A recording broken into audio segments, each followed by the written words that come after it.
Olá, irmãos. Vamos fazer o estudo da carta de Paulo aos Filipenses, capítulo 3. Esta carta começa Paulo fazendo a exortação referente à alegria cristã. Ele diz: "Quanto ao mais, irmãos meus, alegrai-vos no Senhor." Então, ou seja, que Paulo ele exorta que a nossa alegria tem que ser no Senhor. A nossa alegria tem que ser porque nós conhecemos a Deus. A glória do homem se constitui em conhecer a Deus. Essa é a maior alegria de um ser humano.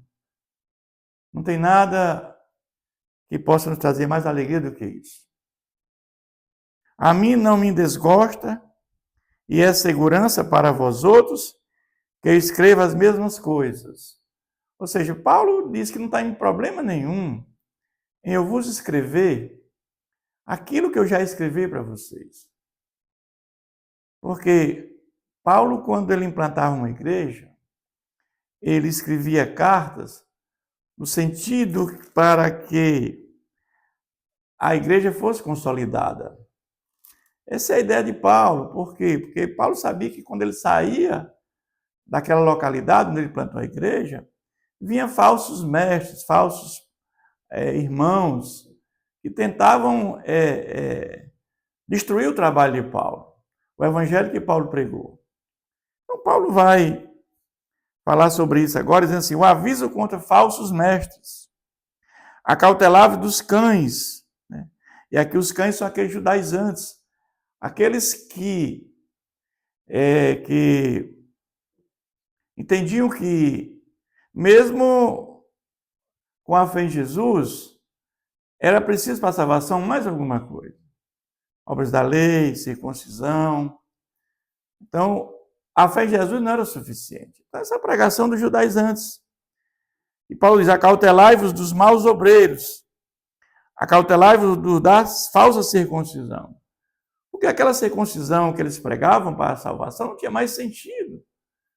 Por quê? Porque Paulo agora, quando ele teve aquele encontro com Jesus, Paulo tinha a convicção que salvação agora se dá pela fé em Jesus. Ou seja, não há outro caminho para a salvação fora a fé em Jesus Cristo. Então, aquilo que Paulo defendia não tinha mais sentido. E esse judaizante continua ainda defendendo isso e mais a fé em Jesus Cristo. E Paulo vai dizer no versículo 3, porque não é que somos a circuncisão, nós que adoramos a Deus no Espírito e nos gloriamos em Cristo e não confiamos à carne. Ele quer dizer o quê? Que a circuncisão agora é do coração. A circuncisão agora é ter Jesus dentro de nós. Receber o Espírito de Deus dentro do nosso espírito humano. Que ele vem trazer para nós alegria, gozo, esperança. E esse Espírito que habita dentro de nós, ele nos regenerou, ele nos transformou. Nós somos nova criatura em Cristo Jesus, porque o Espírito Santo habita dentro de nós. Ele nos trouxe o novo nascimento, ele produziu em nós o novo nascimento. E a partir daí, nós passamos a ter fé e obediência. Passamos a ser justificados pela fé em Jesus. E esse mesmo Espírito nos guia num processo de santificação. Então ele está dizendo aqui, porque não é nós que somos a circuncisão, nós que adoramos a Deus no Espírito Santo, e nos gloriamos em Cristo Jesus, e não confiamos na carne, ou seja, na vida mundana, mais. E assim, bem que eu poderia confiar também na carne. Eu podia confiar na carne porque eu tinha muito conhecimento. Porque Paulo, ele era uma pessoa que pregava que a salvação era pela obra da lei. E ele vai dizer, eu podia confiar na carne, eu ainda mais. Por que Paulo dizia ainda mais? Por quê? Porque ele disse, eu fui circuncidado ao 8º dia. Porque a lei dizia que ao 8º dia tinha que ser circuncidado o prepúcio da linhagem de Israel, da tribo de Benjamim. Porque naquela época você não sabia qual era a tribo, ele dizia até qual tribo ele era, de Benjamim. Aquela tribo, quando houve a separação do rei de Israel e rei de Judá, a tribo de Benjamim fez parte do, juntamente com Judá, do reino de Judá, do reino do sul. Hebreu dos hebreus, ou seja, meus pais, avós, bisavós, eram o quê? Eram hebreus.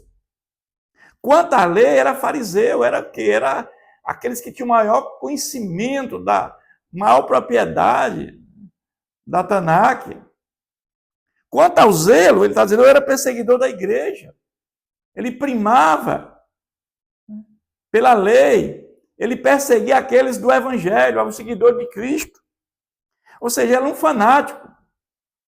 Quanto à justiça, que há na lei, irrepreensível. Ele entendia que a lei tem que ser seguida estritamente, ele era legalista.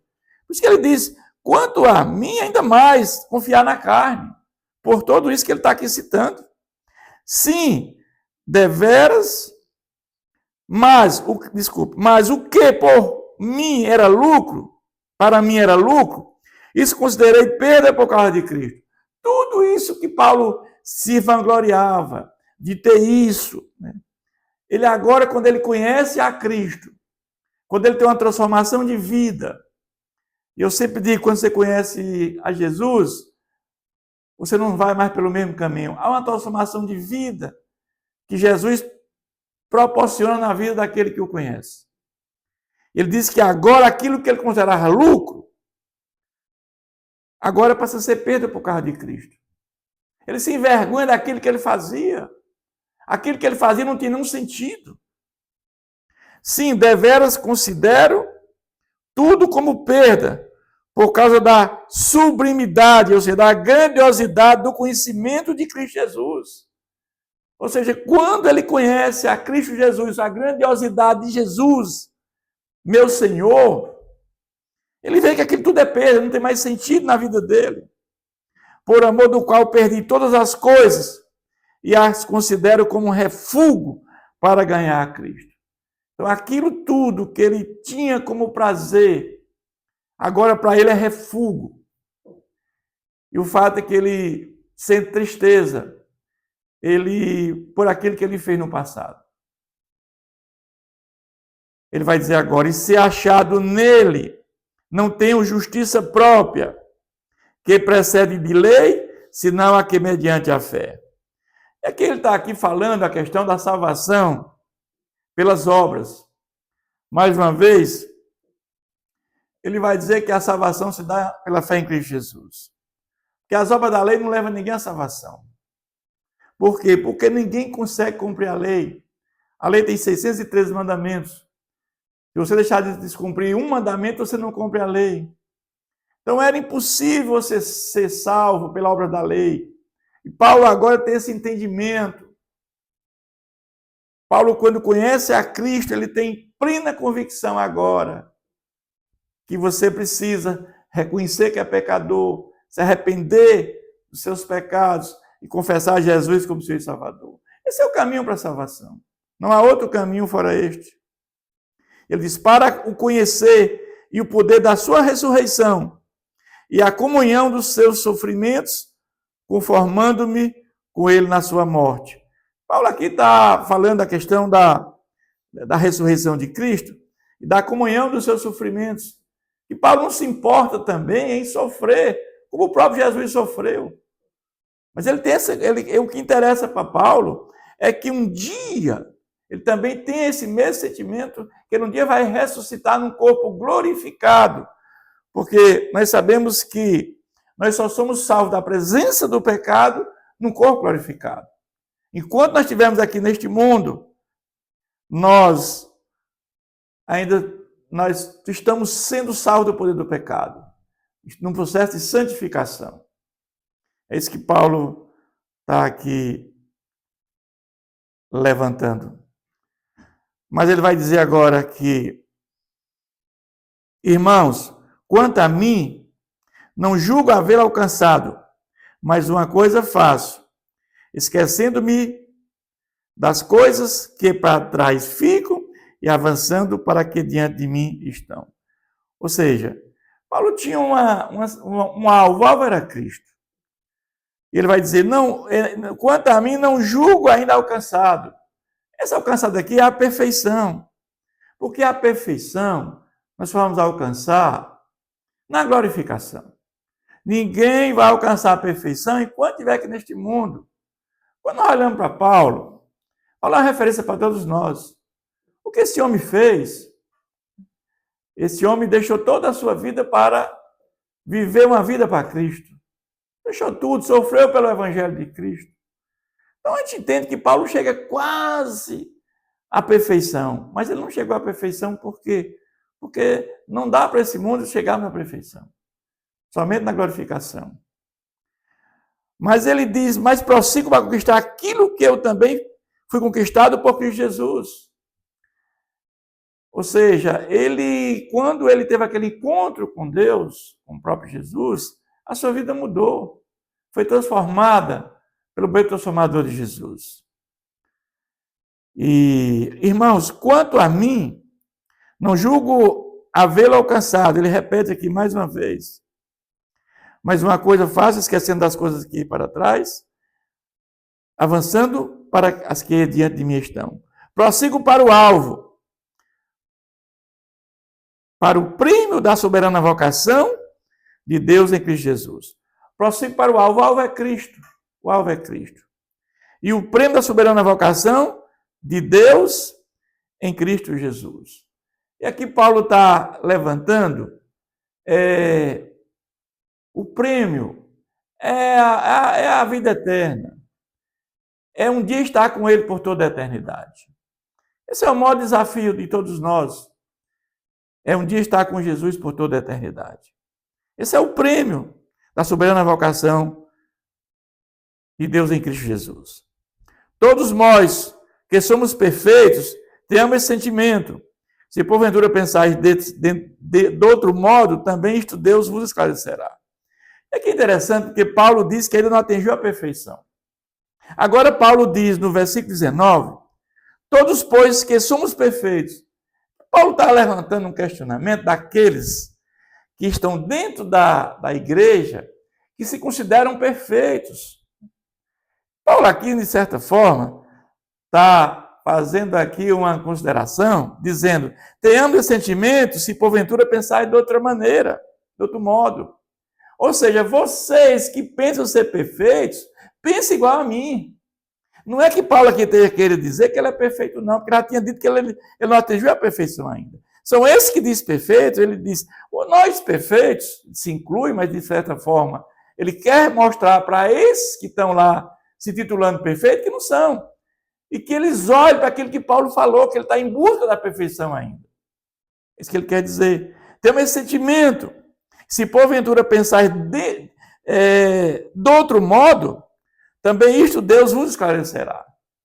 Tem situações quando você prega a palavra de Deus e vem alguém e procura pregar um outro evangelho diferente daquele que é o evangelho de Cristo, você não tem muito o que fazer.